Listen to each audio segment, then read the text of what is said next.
Call to order the regular meeting of the Steering Legislative and Governmental Committee for Monday, August 2nd, 2010.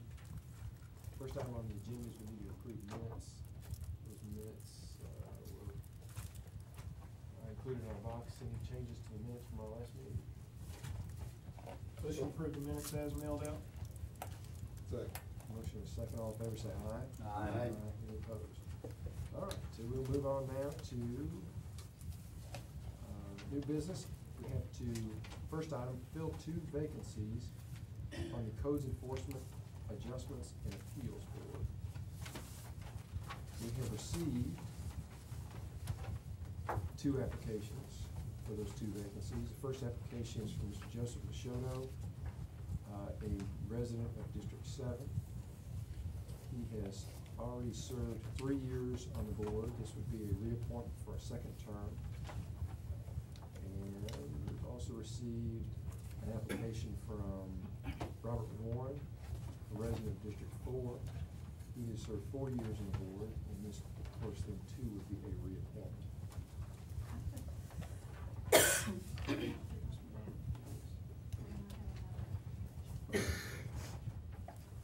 We have a 3rd application from Mr. Darrell Alexander, a resident of District 10. He is a new applicant. And I'll go ahead and pass this application on down to the rest of the committee members to see.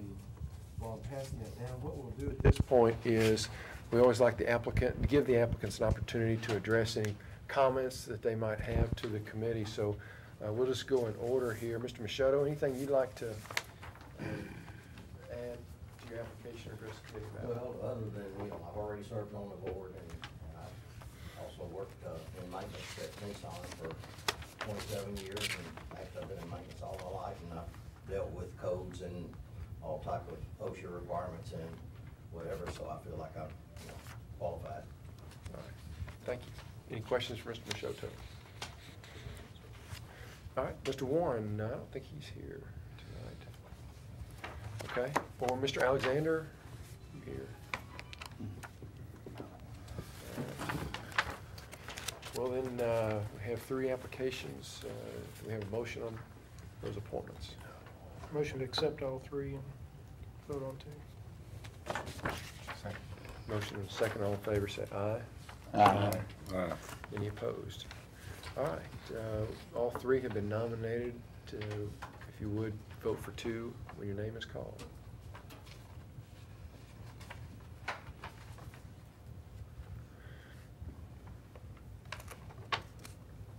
Commissioner Black, Mr. Machado and Mr. Warren. Commissioner Coggins, Machado and Warren. Commissioner Jordan, Machado and Warren. Commissioner Phillips, Machado and Warren. Commissioner Sandlin, Mr. Machado and Mr. Warren. Commissioner Rogers. Machado and Warren. All right. I'm not good at math, but I believe Mr. Machado and Mr. Warren will be recommended to the full commission this August 12th, I believe, is our next meeting. All right. We will now move on to announce some vacancies here. First of all, we have a vacancy on our Codes Enforcement Board. And this is to fill the unexpired term of Carl Allen, which is set to expire September of 2012. Also, we need to announce a vacancy on the Board of Zoning Appeals. Looks like Linda Dansby has a term that's expiring there. We need to announce a vacancy on the Beer Board, which is Jerry Sartain's term is expiring there, and an alternate vacancy. Matthew Young has a term expiring. Item number 5 on the agenda, we need to announce a vacancy on the Highland Rim Regional Library Board. Francis James has a term that is expiring. Okay, we will now move forward with our Human Resources report.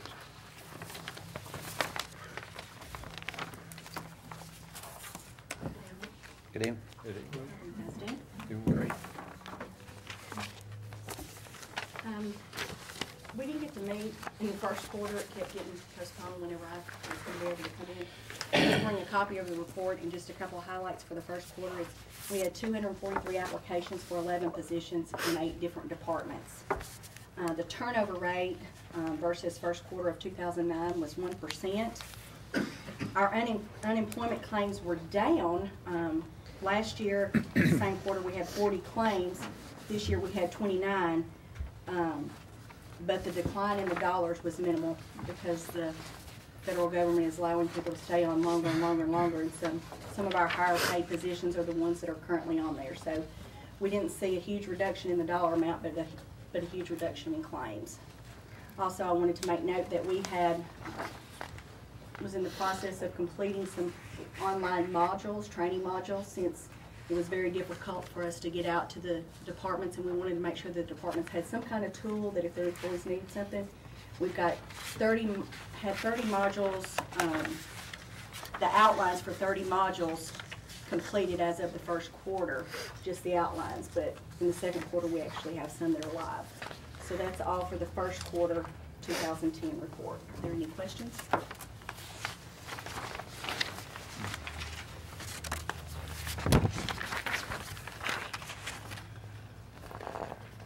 We're a quiet group tonight, aren't we? Okay, moving on to the second quarter 2010. We had 259 applications for 13 positions in 8 different departments across the county. The turnover rate versus second quarter 2009 was 2%.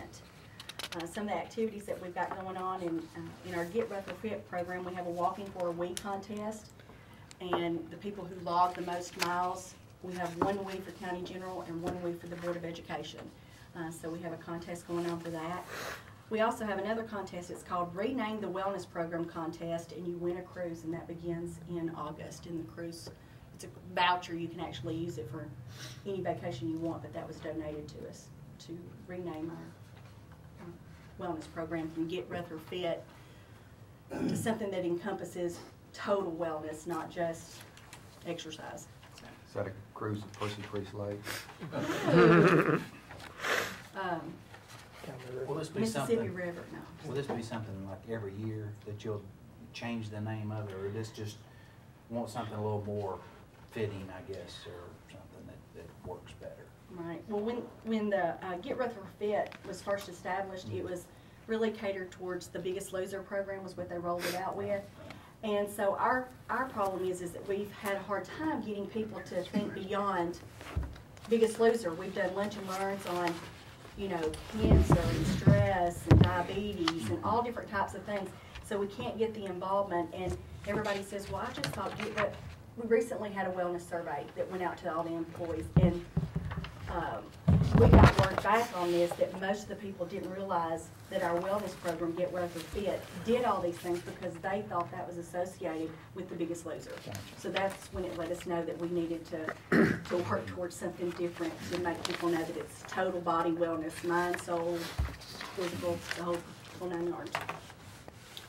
The other thing we have going on is a salary survey was sent out on July 20th, and it's due back August 9th. It encompassed several counties and also cities just to see where we are in line.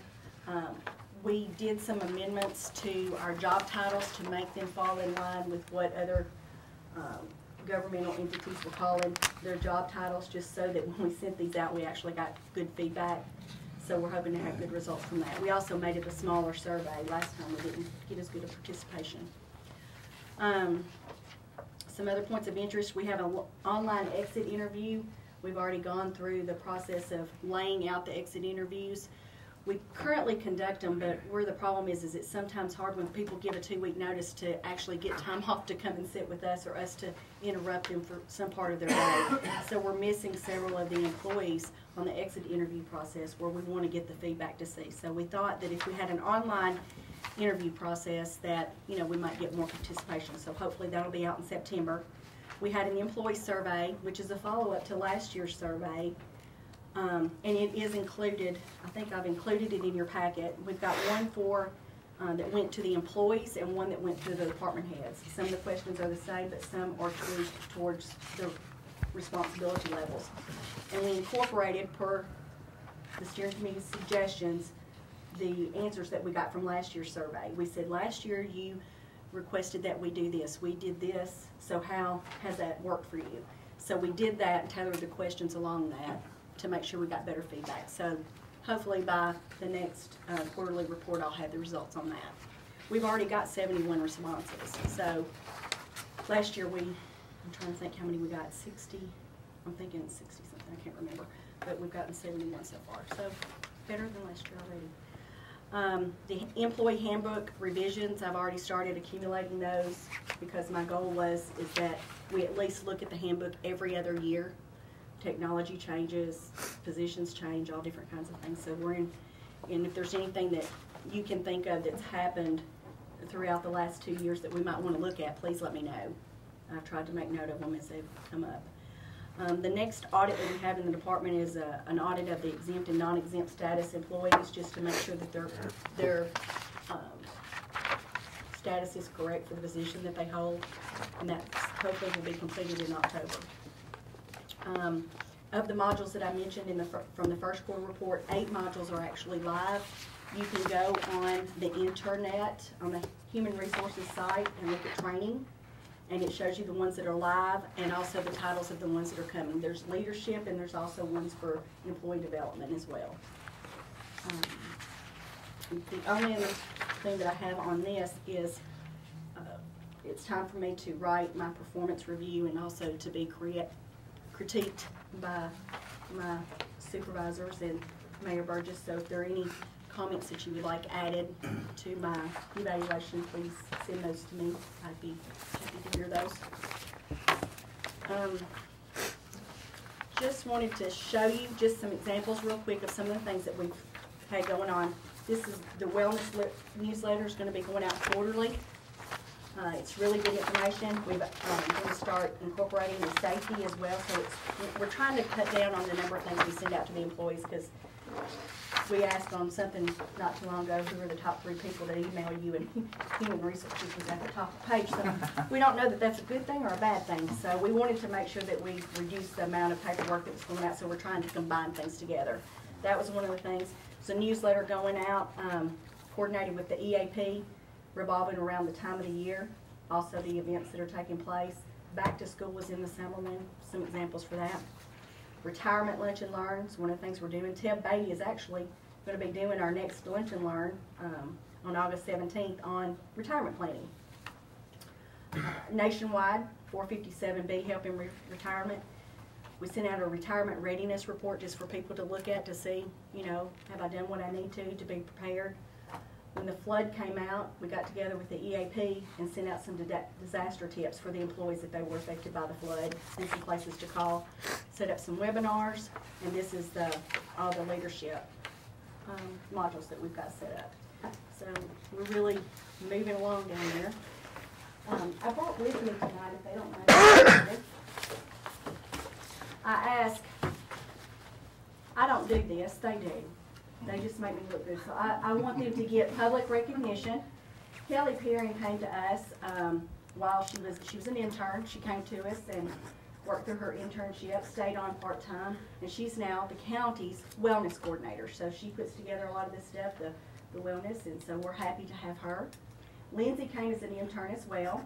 After that, she stayed on as our part-time assistant, the position that I have, and she's been helping out since Elena's been out. He's done a really excellent job, and anybody that's watching this, if you need somebody in your HR department, you really ought to call me, because she does an excellent job. One of our other interns who came to us and worked on her practicum for her graduate program is Katie McClure. She said she was going to be watching this via her laptop, so hey Katie. She had to leave. Her parents made her come back to St. Louis, Missouri and leave us, but I wanted to make sure that she got recognition.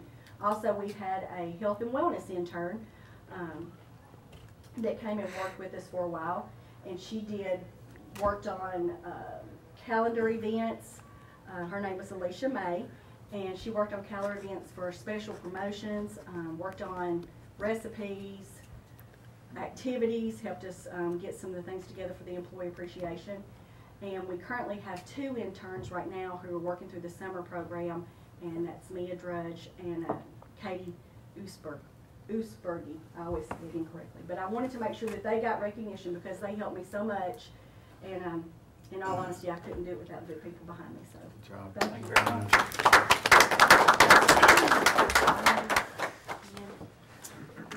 Move to approve the report. Second. All right, motion and a second. Any further discussion? Not all in favor, say aye. Aye. Any opposed? All right, Sonia, thanks very Thank much. you. As always, an Thank you. excellent job, and we appreciate you coming forward. Thank you so much. Kelly and Lindsay, we appreciate all the hard work that y'all have done for us as well, and the other interns in the Human Resources Department. You good job, well done. All right, we'll move on now to item number 7. It's the anti-litter resolution. And I know, Jeremy, if you want to come on up, Mayor, this may be something that you would want to join us at the table for too. And you have the resolution. And we have the resolution. With the change that you made last month. With the change that we made last month in front of us. I think Becky's passed Section that 22. out.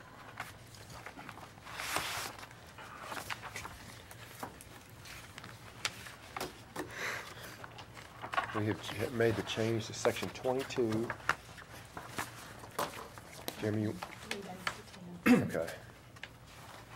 There was a provision in there that Rutherford County shall give the owner notice per section 19 of the violation. The owner shall have, it did say 3 days after notice to bring the property into compliance. We've now changed that to 10 days. And after the expiration of 10 days, Rutherford County can enter into the non-compliant property and bring it into compliance.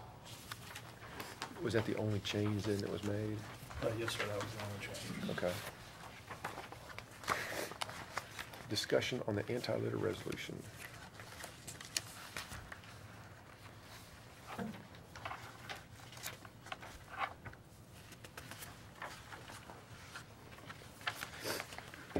So basically, you're giving them a notice of violation of the problem. They've got 10 days to come in compliance. And then if they don't come in compliance, Then Rutherford County has the option to cite them or to clean it up and bill them. Yes, sir.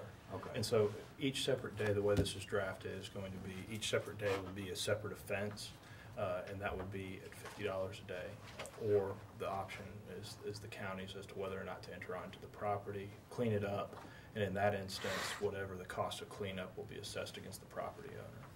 What are the guidelines there? This isn't by the judge, $50 a day. This is by the county with, if we pass this, then they, for whatever reason, and you hear them all, whatever it may be, because they didn't get it cleaned up.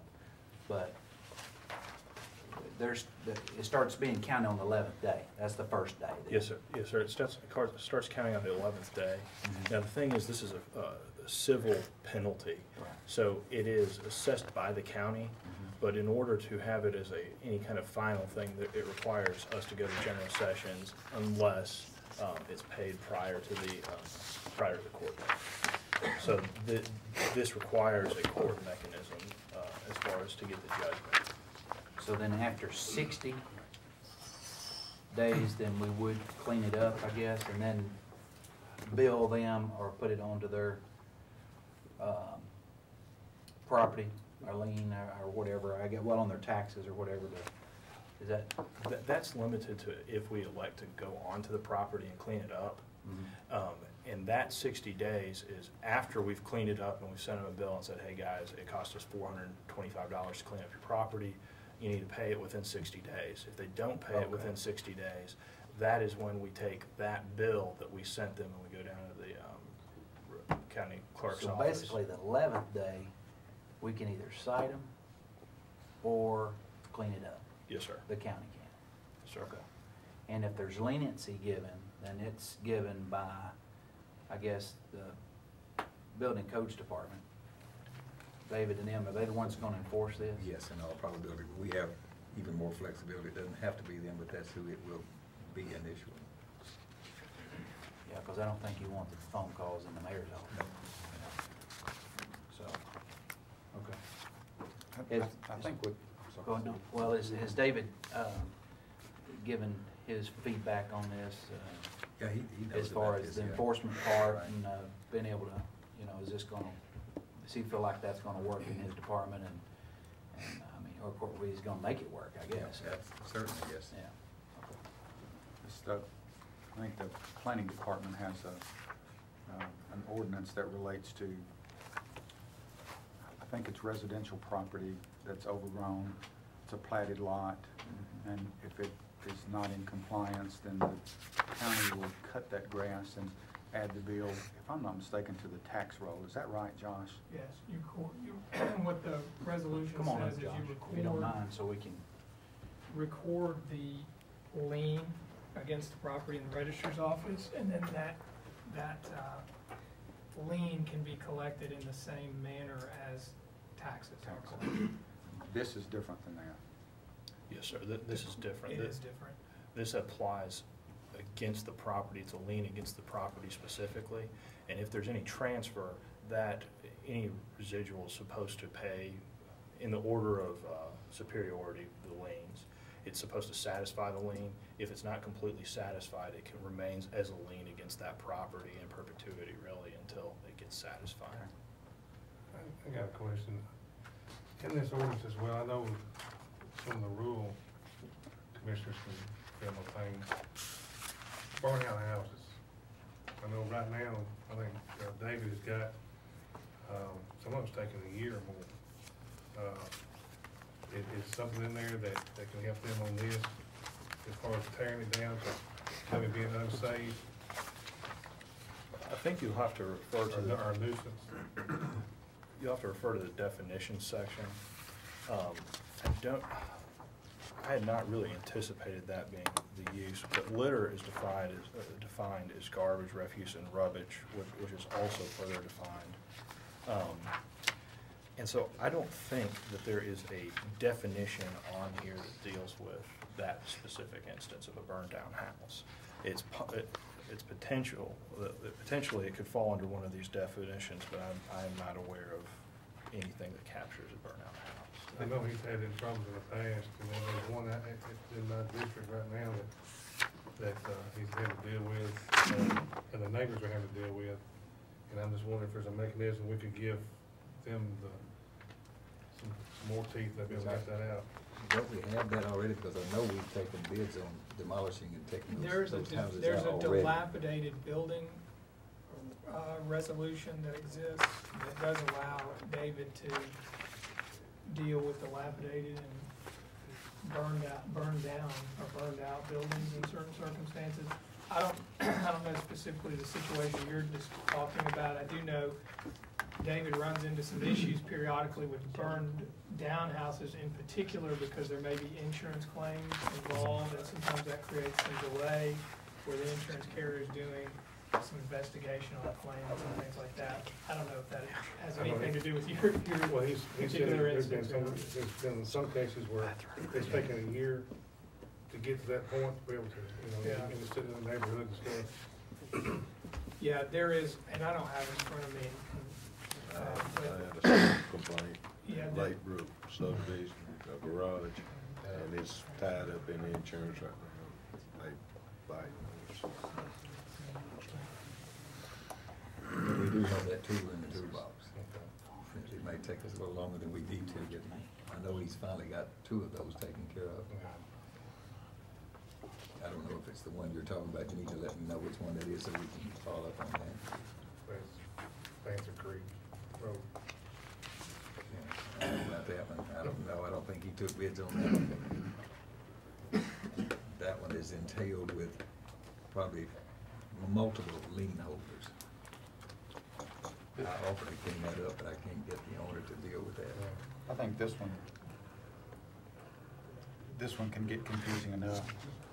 If you start putting burnt down and burnt out houses and homes into a litter resolution, it might even get more confusing, Gary. If there's something else out there that it would be better suited, I'd rather see it in that. This one, if we try to start adding other things to it, is going to get more and more and more confusing. I'd rather see something like this enacted and then let us build on it as time goes by and make clarification to it as time goes by. by adding something like that to it, to me, would confuse it a little bit more, and I'd rather for it to be as simple as possible. Oh, I agree. I think that, this ordinance is a good ordinance. It's gonna help a lot of people. And, get some, and actually give the Coast Department some teeth that they don't have right now. They'll get some of this stuff done. There is other things out there that actually need to be addressed as well.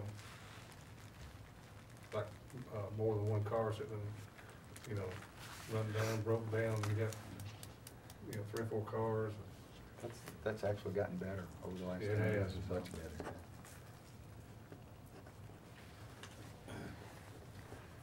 Okay, do we have a Explain. motion? I'm sorry. Explain this, I'm just trying to read it to understand it a little bit better, I guess, is the $50 per day on collecting that. If they never sell the property, I mean, they can pay their taxes and keep on going, it kinda looks like, and actually never pay that penalty unless we go, here's the line in the sand, we're gonna clean it up. I mean, that's what you did. The line was in the sand that's been drawn one time, or the decision been made, okay, we're gonna clean it up instead of, since you can't clean it up. And so then we clean it up, and whatever it costs, then we spend it. And then we never collect that, maybe. The $50 a day is different than us entering onto the property, because the $50 a day citation will never end up as a lien. What it could end up is, say you have a situation with Mr. Right. Smith Right. that doesn't clean it up for 10 days, then we have to go down to General Sessions Court, get a judgment for 10 times 50. So that's $500 judgment. We would then proceed to collect on that as we would any other judgment. Now, the lien is that's a different animal altogether. That's for cleaning it up, and that's what it costs to clean it up. So then you're Yes, gonna sir. apply that the same way, though, is what I'm saying. Well, that does have an issue. If they don't ever sell the property, Right. well, then we might not collect it, but somebody's gonna sell it at some point, and it stays on as a lien forever until it gets satisfied. We dealt through that with the city, but I think it was attached to the taxes somehow. It's some kind of lien on the property, I believe. Well, that's what It's just a lien on the property. Well, that's what we're doing, And we but can't collect it until such time as Until the it's sold. property exchanges hands. It's almost like, in my mind, It's the same, excuse me, wait a second. someone who is part of the homeowners association and don't pay their dues. The homeowners association could put a lien on that property. They can't collect it. But if someone ever wanted to sell that property or transfer that property, that lien would have to be satisfied before the transfer could. it's like a mechanic's lien or something. Well, it's on the there. same as the tall weeds and grass ordinance. We can put a lien there if they don't choose to pay us, but it would be just like this lien. That one stays on there until they changes hands and we collect it then. Or they Unless they refinance, choose to pay us. or they refinance the property too. Or refinance, yes, refinance, either one, Right. it would come off, so Right. it may be a little bit of time, but property really does turn over a lot more frequently than you would think. Also, for this provision regarding the lien provision, that's been defined by the Tennessee General Assembly in the statute, so we don't have any discretion as far as that goes. If we enact this, we can only enact what the Tennessee General Assembly has given us. So in this instance, can't really do anything about that. It's just kind of part of it. I was just thinking the collection mechanism that the city of Murfreesboro did in the same relation of weeds and grass or trash or, whatever it was, abandoned cars or whatever, anything that the city went in and actually had to clean up or sub out, to get bush hogged or something like this, then I guess the city in turn paid the person who maybe bush hogged it. But then as far as recouping those funds, I wasn't clear about that, on how it was collected. I don't think it was collected this way. That's what I'm saying. I think it was collected in a quicker, like at the end of the year type thing, as far as paying your taxes or by the beginning of the year or something. That's all I'm thinking, and I was thinking y'all maybe could add some light to that or something. I don't know exactly what. Well, we gotta do it that way. That's fine. Maybe years down the road before we'll ever collect, but ultimately we'll collect what we spent on getting it cleaned up. Almost as though that person is really borrowing that money for decades, possibly. Possibly.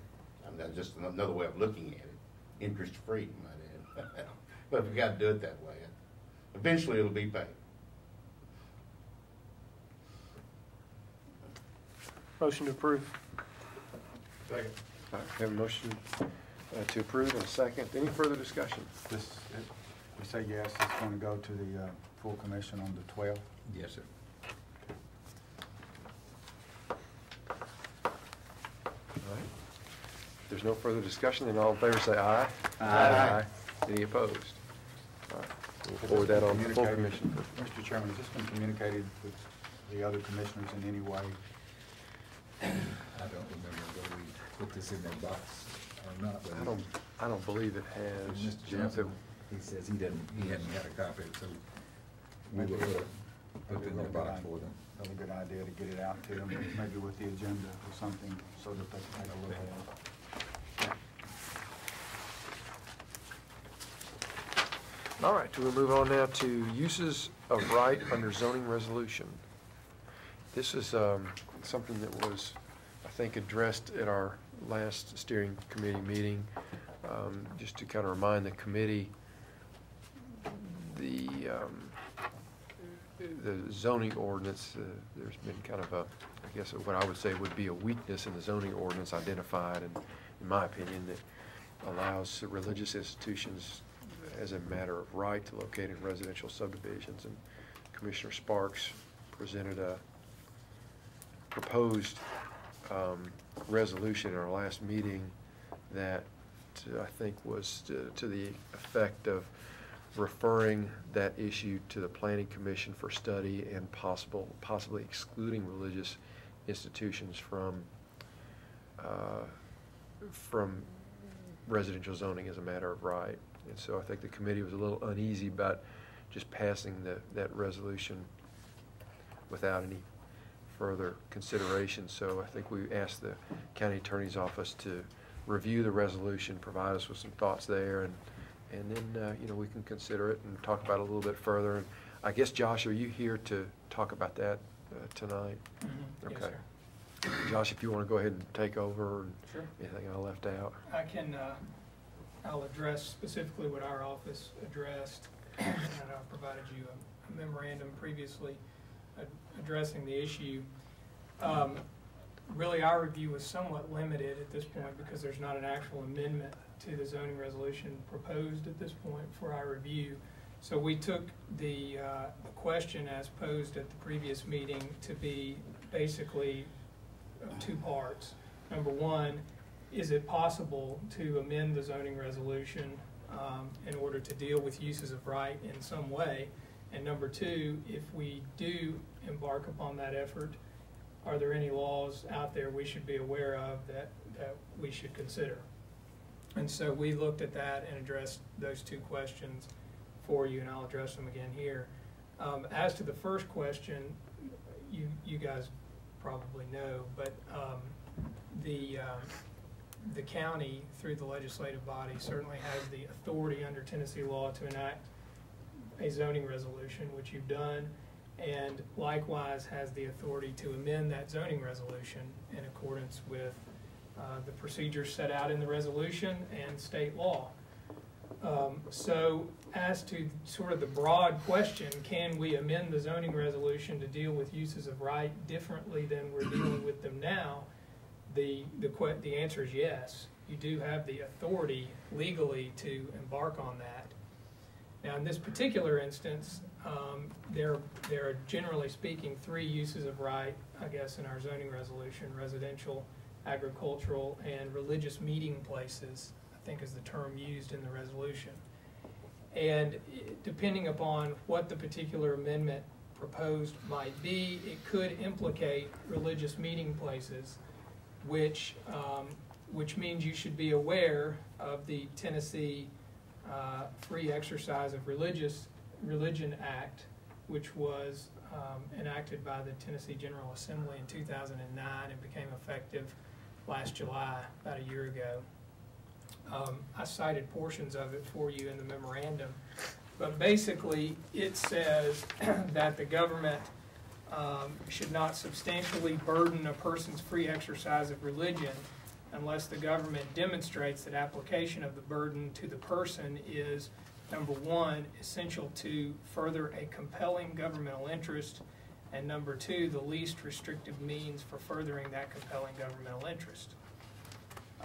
The statute also provides that the government carries the burden of proof to show that whatever action was taken was in fact essential to further a compelling governmental interest, and that burden has to be carried by clear and convincing evidence, which is a higher standard of proof than your typical preponderance of the evidence. So preponderance is often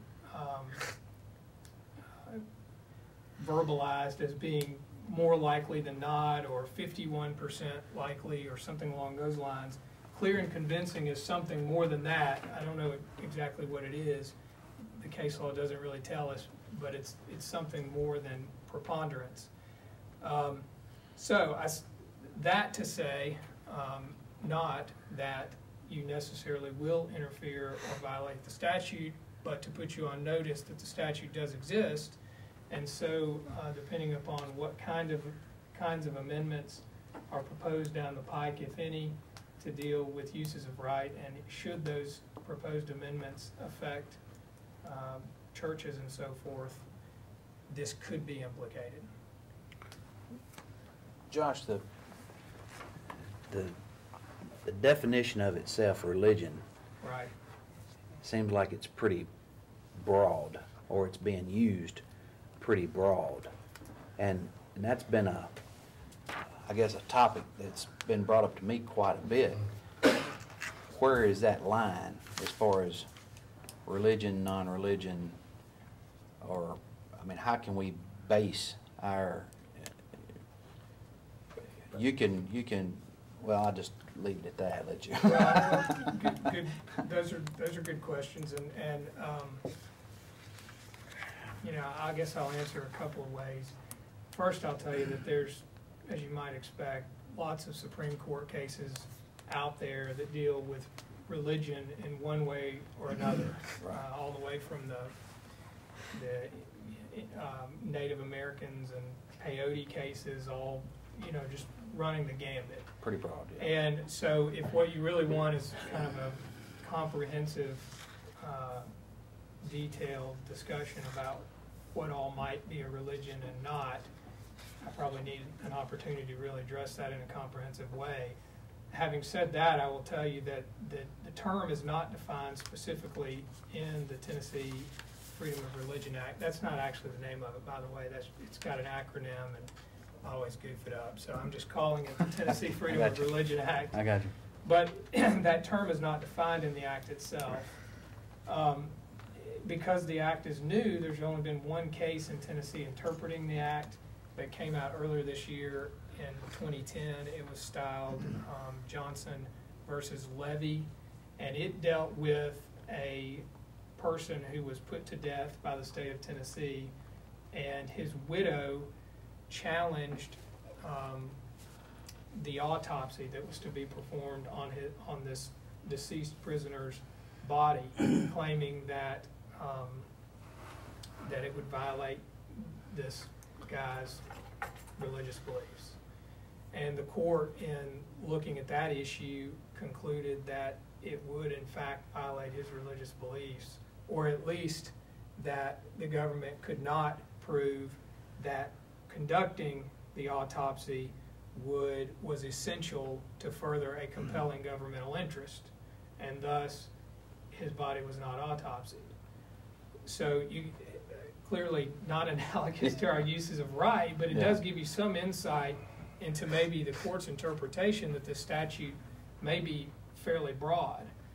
In that instance, apparently based on the case, the gentleman had an affidavit from his pastor that they had a belief that desecrating the body was a problem, and so forth, and the court found that to be adequate. Right now, Josh, on that, on conditions there's now on a religious land use, right? It's, traffic, is that one of the concerns that can be asked? Right.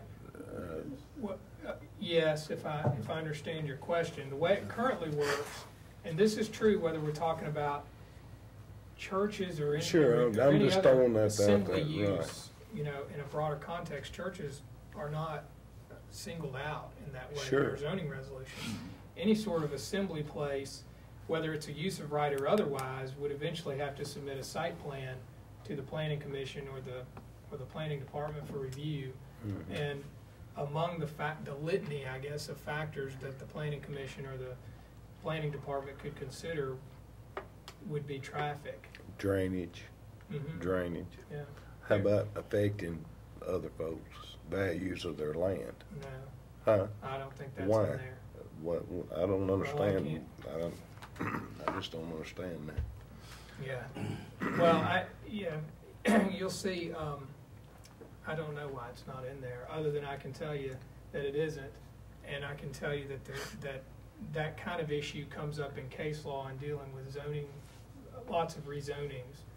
And the courts, you know, they don't put reliance on any one factor like that typically, like public outcry.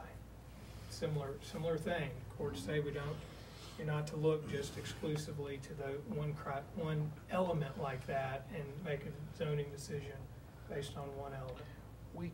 We can at any time, or can we not at any time, either the planning department or the county commission ask or request for a public hearing on any request that we have? Or do we have to have that in the zoning ordinance from day one, as far as any application made, to have a public hearing about it? It's a good, interesting question.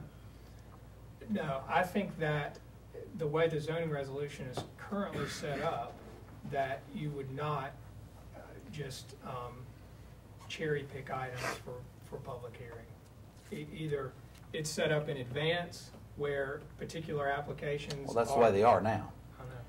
I know, and consider for public hearing or not, and without amending the zoning resolution in a way that is compliant with state law and creates different requirements, you would have to amend the resolution first. And at present, site plans are not public hearings. Right. Right. So if we requested at any point in time, then planning commission would be out of line as far as doing that. Requesting Well, it wouldn't be a true public hearing. because it's not in your zoning ordinance. Right. Okay. Right. Okay. So I mean, I suppose theoretically there may be circumstances where a planning commission suspends its rules and hears from folks here and there, and that happens on occasion in jurisdictions all over the place. But that's different than a true public hearing. And certain things we're required to have a public hearing on, and certain things we're not. The one I can think of, I mean, I believe, and I'm trying to remember what county it was in, but there was a landfill coming in. Mm-hmm. It was already zoned commercial, heavy industrial. And so the zoning and everything was correct. They had the use by right, from what I understand, to put a landfill in. Right. They could just do it.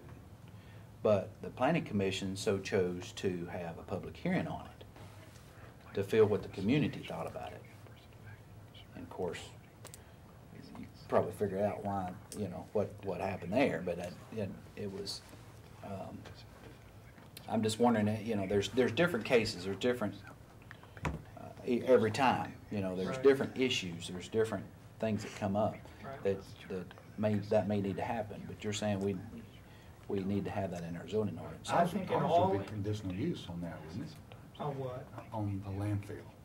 No matter what's its zone, there would have to be, the conditional use would have to be approved. Well, I don't know where that was. You would, here it would. I mean, you. Well, every we did county for and any- city's maybe a little Absolutely. different, yeah. But I think the way I think of zoning, and maybe this is simplistic, but works pretty well. Yeah. And that is, you know, once you set out the rules in advance Mhm. and someone undertakes to step through those rules, you can't change the rules later. Right. So the rules have got to be set out in advance. So it's the same as the teacher who says, do ABC and you'll get an A, and the kid goes and does ABC, and then the teacher says, I should have said D, so I'm going to give you, you should have done A, B, C, and D, I'm going to give you a B. Yeah. Can't do that. Once you set out the procedure and the person undertakes through those procedures, you can't change the rules on a midstream. So that to say, if you were going to change the rules on how you handle certain issues, uses of right or otherwise, we change the resolution first, and maybe the subdivision regulations if they're at play.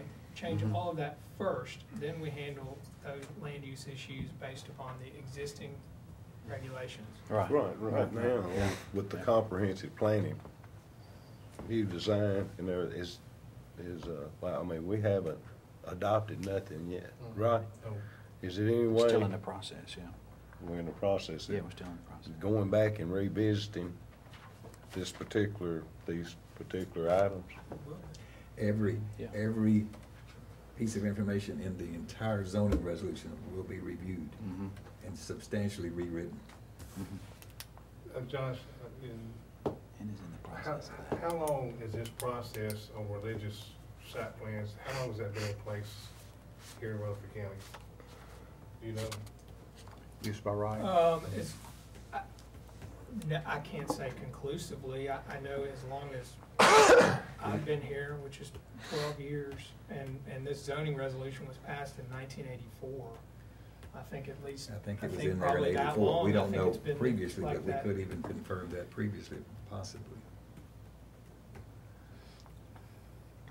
Josh, to me, I haven't read the new Tennessee law, but it sounds like it's actually pretty consistent with federal law. In fact, it uses some of the same terminology, so I don't think that law changed up what was already in existence through federal law about what you could and couldn't do with religious institutions. Is that fair to say?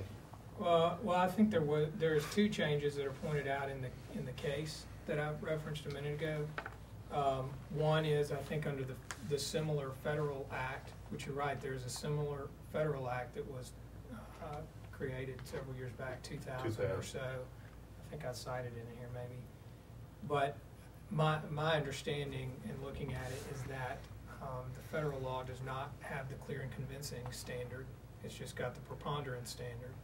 And second, the language in the federal law is just compelling state interest, and the language in this is essential to a compelling state interest. And at least commentators have suggested that the language essential Upset a little bit. yeah, makes it a little tougher on the government. Well, outside this resolution, there are, I don't know this, but I would suspect that it would probably be a majority of local governments do not allow religious uses as a matter of right.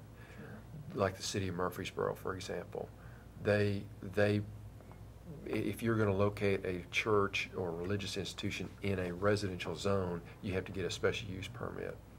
That's the same true with the county for every other commercial use except for a religious institution. The standards that apply are the what are they? Standards of general applicability, I think they're called, and those standards go above and beyond what are required in just a site plan review. You start looking at a substantial undue adverse effect on the adjacent property, kind of what Commissioner Black was talking about.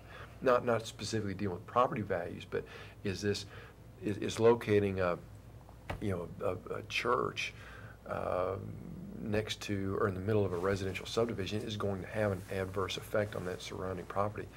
Those are the requirements that right now the county can judge any other commercial use by, and it's what I think, like I said, most every other local government judges even commercial uses and churches by.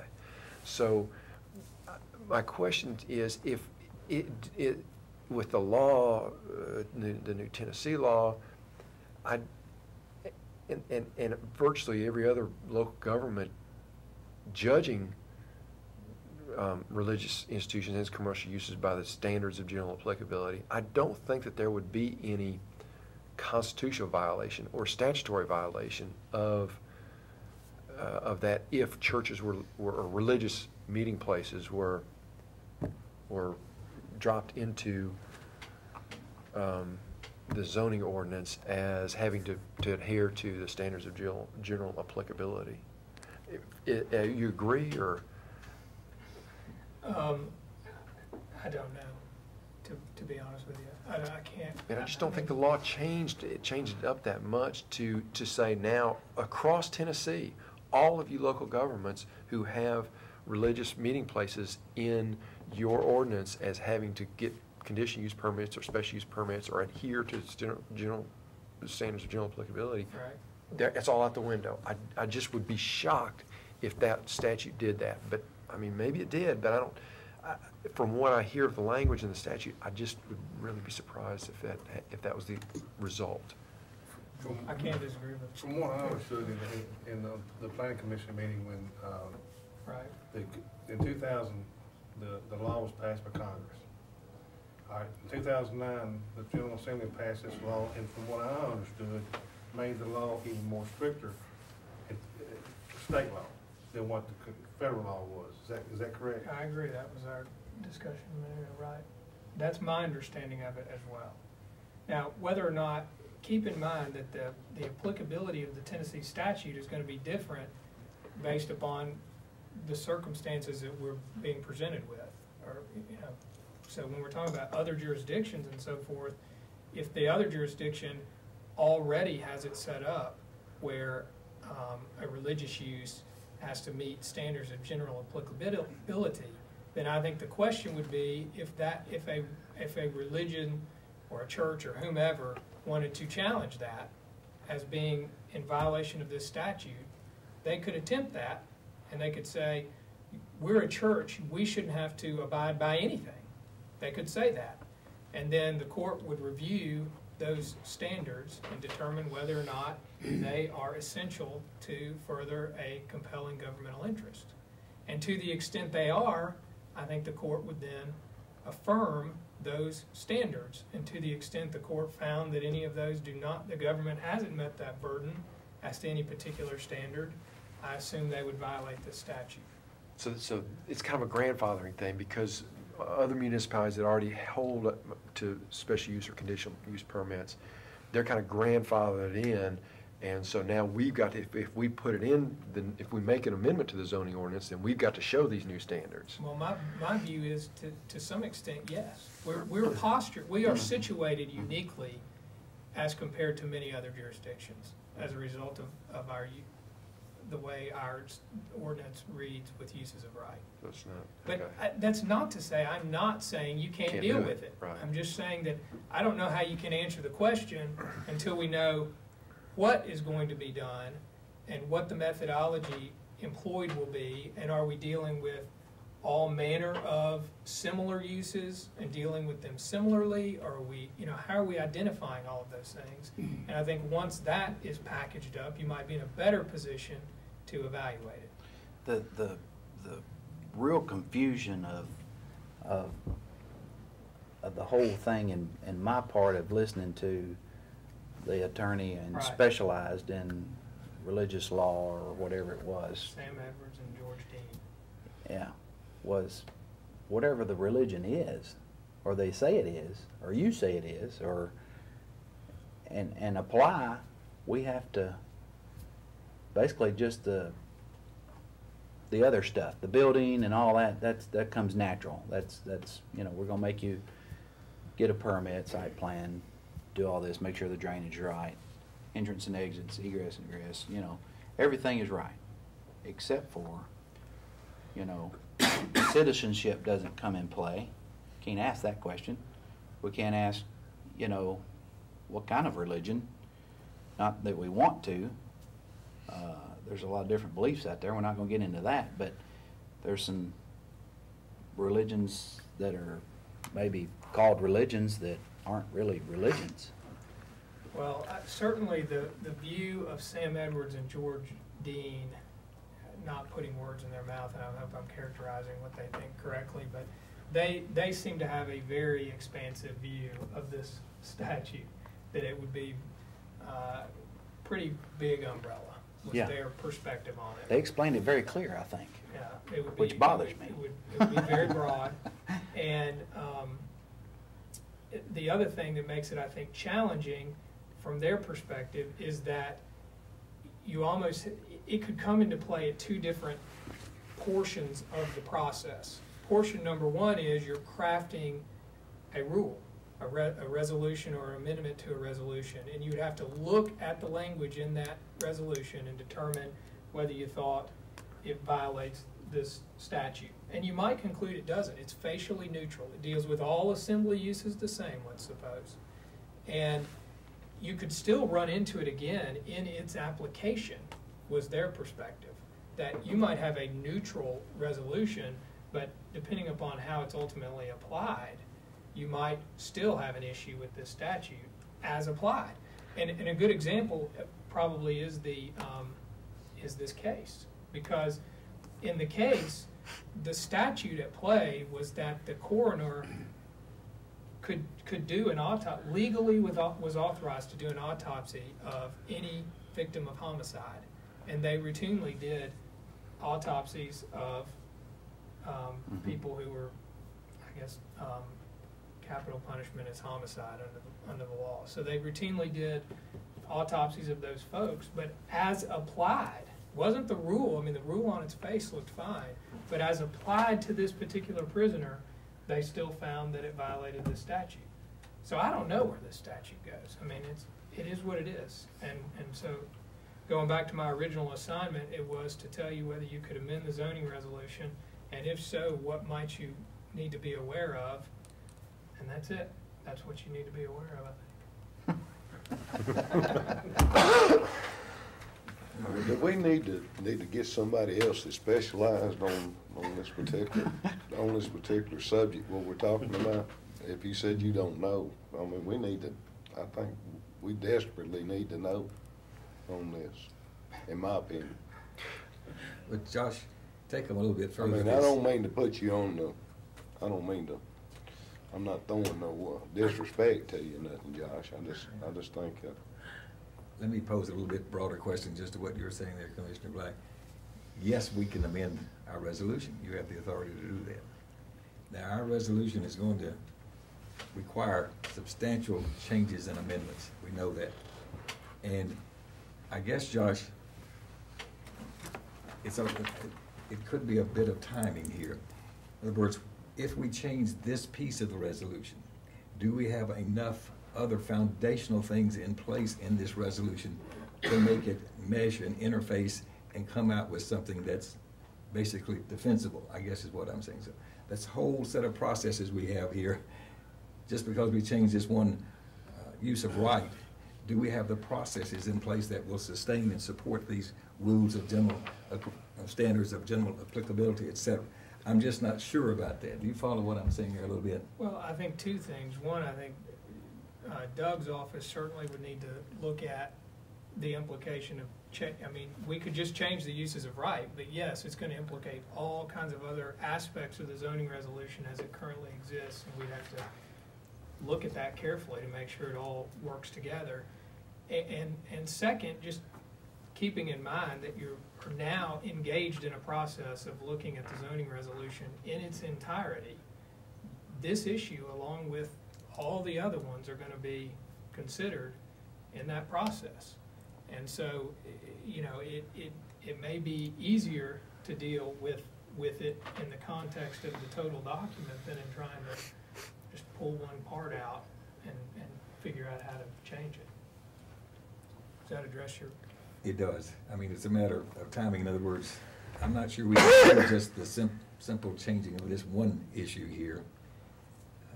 I'm sure the hope would be that we could do that short term, a month or 2 or 3, whereas this other is going to take 5 or 6 or 7 or 8 months to really do the whole thing comprehensively.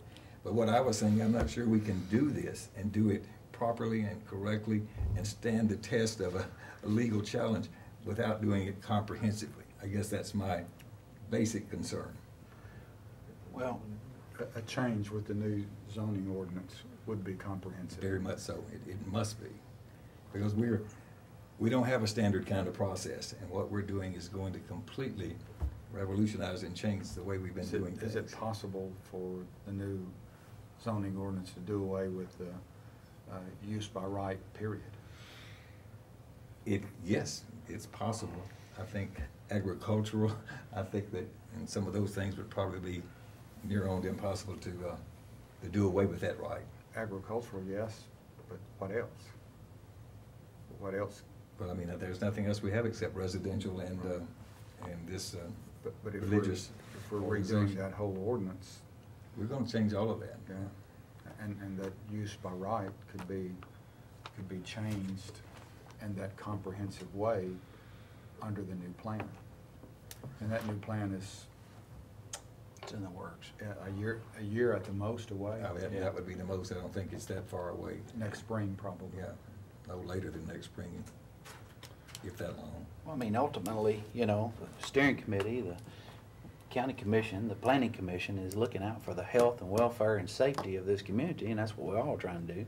But while we've got the zoning ordinance open, while we're tweaking it, so to speak, since the first one, or I don't know, since '84, you know, this is the time that we get these sort of things on the table and get these things hammered out. And so I appreciate you, Josh. It's confusion with a lot of other things that's been going on with a lot, you know, different applications that we need to. You're never going to have an ironclad ordinance of any kind, I think, whether it be the sign ordinance we're looking at too, you know, this part or whatever part or whatever part. But we can do our very best to try to make sure it's the best for 2010 or 2011 whenever we get it approved, that we've got the best on the books at that point in time, and then we're always going to tweak it as we grow and live and learn. So I appreciate you. I just, a lot of confusion with a lot of us commissioners and planning folks that we're trying to work out something here that's going to be for the best for our community. So hang in there and just keep trying to direct us in the right way. And I think it brings us full circle from where we were this time last month and looking at getting word to the planning commission that this is an issue, at least for the steering committee. Do we need to do it by resolution, or do is it, we've got 3 planning commission members on the committee, I assume that would be enough for you guys to go ahead and relay the concerns to the planning commission that, hey, we've talked about this particular issue in steering, and we'd like to see that addressed in the comprehensive overhaul. I think as a member of the planning commission, just speaking for me, I'd hate to spend weeks, months, and hours debating an issue that would go away in 6 months. Debating what to do with our current ordinance, knowing that it's going to go away in 6 months because it's going to be replaced with our new comprehensive plan. I'd hate to spend that time doing that, knowing that just within a matter of, if it took us 3 months to do it, just within a matter of a couple of months after that, it goes away. It doesn't seem to be time well spent to me dealing with a topic that's years and years and years and years old. So just as a member of the planning commission, I just think there are issues with doing this right now when it could be addressed by the whole county in a more comprehensive way. I agree with that. I guess what I'm saying, though, is what we've done here sufficient to raise the issue that this is something that, taking religious institutions out of zoning as a matter of right, is it something that will be taken up by the planning commission from this point forward? I think we could entertain a resolution by this, pass it on to the full commission and see if they want to forward it on to the planning commission. Okay. And I think that might be the best way to approach that, you know, and instead of just coming out of the steering committee, I think the full commission would probably be best addressing that. So this is what we've talked about as a committee, and this is what we want to send forward to the, what we recommend sending forward to the planning commission, to look at that use by right from especially as the comprehensive plan is being developed. not to trump, so to speak, planning commission. They want their comments and direction, but it's ultimately the full commission that, yeah, that approves it. So, I mean, this is something that we are addressing, so we can address it and send it to them, I guess, as far as what have we missed here, or bring them in to this meeting, however we want to do it, to make sure we've addressed the issue, or haven't overseen something, or and then go to the full commission last as far as the final approval on it, And I and then think incorporate that into the zoning ordinance. Yeah, and I think the planning commission has some of the same thoughts that we're having here on steering. And I think also, I mean, I'm no attorney, there's 3 of you in this room that are attorneys, can better know this better than I can. But doing it through the comprehensive planning that we're already doing, it's gonna help us legally to be able to go in and abide by these laws that we're governed by and held to. You know, I think that's probably gonna be the best way for us to legally do the things that we need to do. I don't have a problem changing the law if we can do it. Yeah. And I mean, it's a pretty big topic right here, you know, and it's a nationwide issue to a certain degree on what we do, and in generalities, I mean, as you pull up different cases and stuff here and there, I mean, that's what it's referenced back to, is who's challenged this or that or whatever. So I mean, we've got to do what we think is right. John, I might not have understood your question a little bit ago. Maybe I answered it wrong. Could you re-explain that to me? I really am just thinking going forward to make sure that the issue that we've raised tonight is addressed at some point down the road. Do we need to put it in the form of a resolution coming out of here, go to the full commission to go back to the planning commission, or is it just enough to send you guys forward to say, okay, planning commission, this is an issue that's been raised, we probably need to look at. All I would like to see us do is just a simple resolution that says we would like to ask, we ask the planning commission to, as part of its comprehensive overhaul, to study the feasibility or desirability of withdrawing religious meeting places from use as a matter of right. I think that's perfect. Yeah. And not only just the planning commission, but there's also the comprehensive planning committee that's working through this process right now with a number of citizens, and there's some planning commission members on there. And this company that we've hired, you know, even go one step further and even send it down to them, address it there. Yeah. I'm all for it. I agree with what you said. I think that's probably a really good approach to it. Other discussion. Do you? Anybody want to make a motion? Yeah, I'll we put make- that, yeah. Yeah, I'll make that motion. Okay. You got a second? Second, Commissioner Jordan. Commissioner Black never said it so eloquently. He would. He would. I know he would. He was Clarifying that, John. Could you repeat that? Comments before we vote. Some of the things, the educational process that the planning commission went through was the religious freedom. The First Amendment is the First Amendment for a particular reason. And even if you have a neighborhood and someone wants to build, and it's not a traditional religion that we normally think of, at least our heritage doesn't normally think of, but there's a new heritage that's out there with like a Buddhist temple or something like that. If they wanted to build something like that, and it looks really, really different than what we consider, me consider normal tradition church should look like.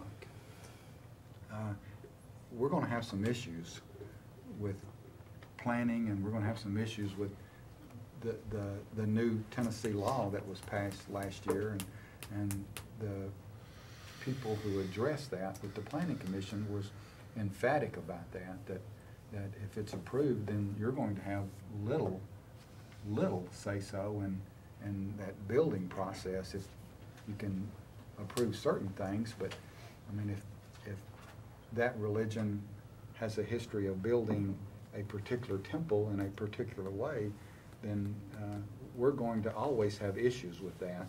So this will help, but it will also kind of maybe even make battles a little tougher in the future when it comes to neighborhoods and the residents of that neighborhoods versus the rights of that religious institution.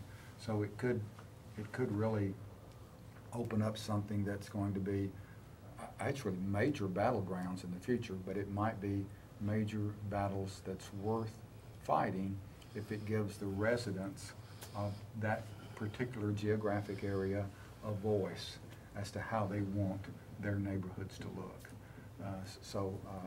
I think what we're talking about would actually do just that, and I think it's a good thing.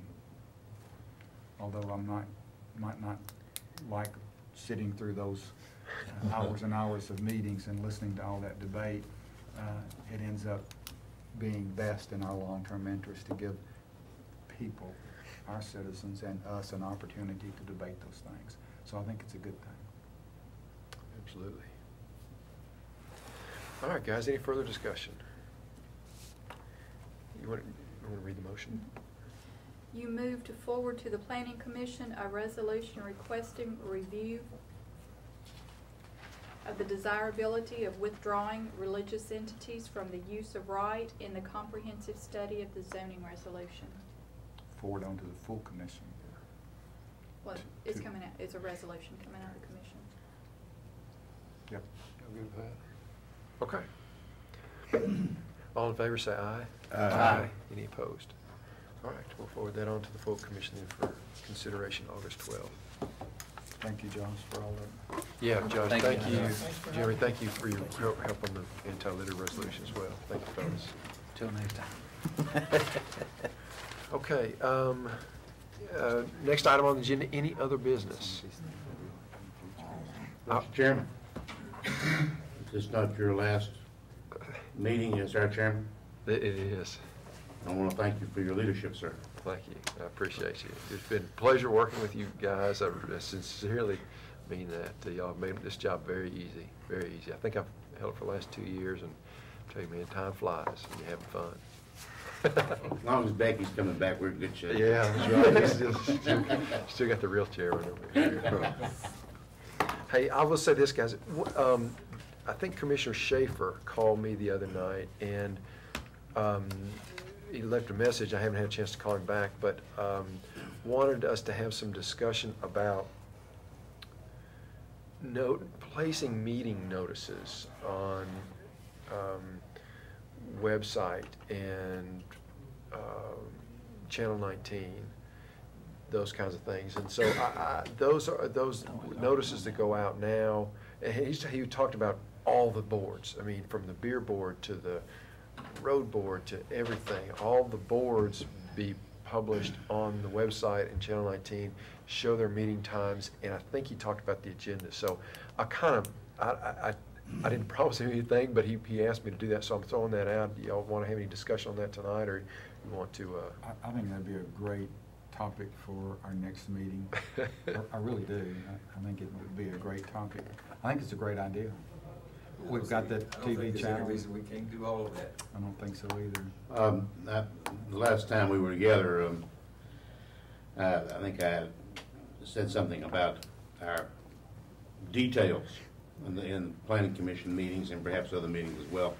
And I'm sort of working on something on exactly what Commissioner Schaefer was talking about, and you just mentioned for next time. And if I'm here next time, I'll bring it up. If I'm not, somebody else can bring it up.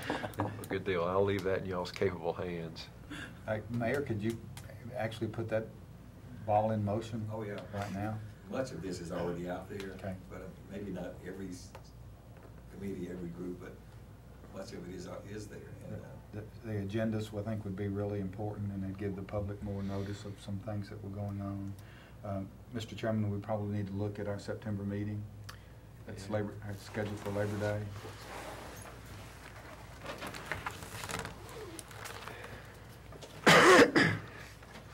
Mayor, remind me, what is is my term over August 31st?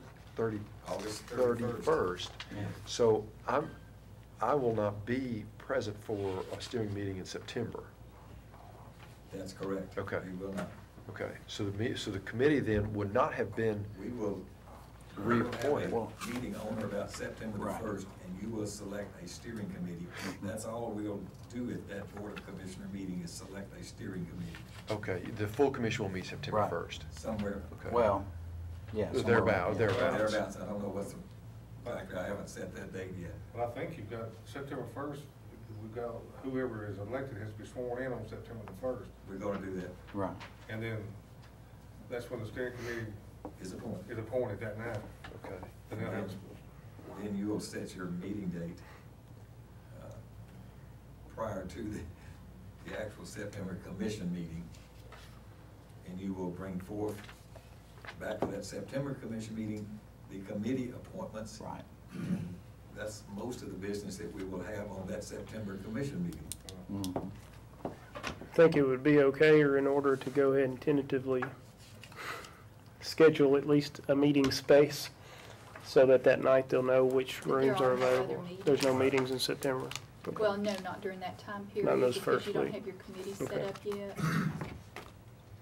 I think the steering committee, that night, whoever they elect as chairman, and then everybody gets together and special meeting date that night.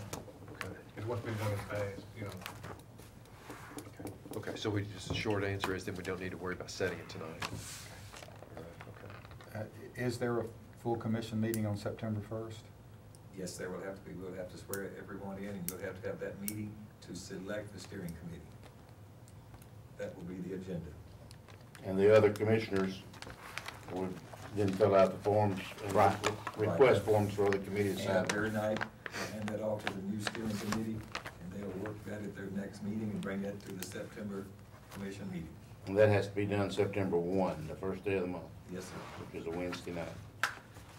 We could do it on the 31st. I mean, there's a little flexibility there, but we've got to do it on or about September the 1st. September 1st, did you get All it? right, Thank you, John. all right. Thank Any you, good? John. Thank you, guys. You done an outstanding job I appreciate as a it. commissioner for 4 years and, and as chairman here at steering, and we're gonna miss you. And you've done an outstanding job in leadership as well as the knowledge that you brought forth to the full commission. We appreciate you. Thank you, Steve. I appreciate that. I've enjoyed it for the last 8 years, being serving up here, and you've done a good job, and been a good commissioner. Thank you, guys. Appreciate you, Gary. Y'all did fantastic. All right, guys, any other business? Remember when you was in Little That's League? right. Yeah. Never thought you'd see me again, huh? That kid wash out. Had me in jail. All right, if there's no other business, then we're adjourned.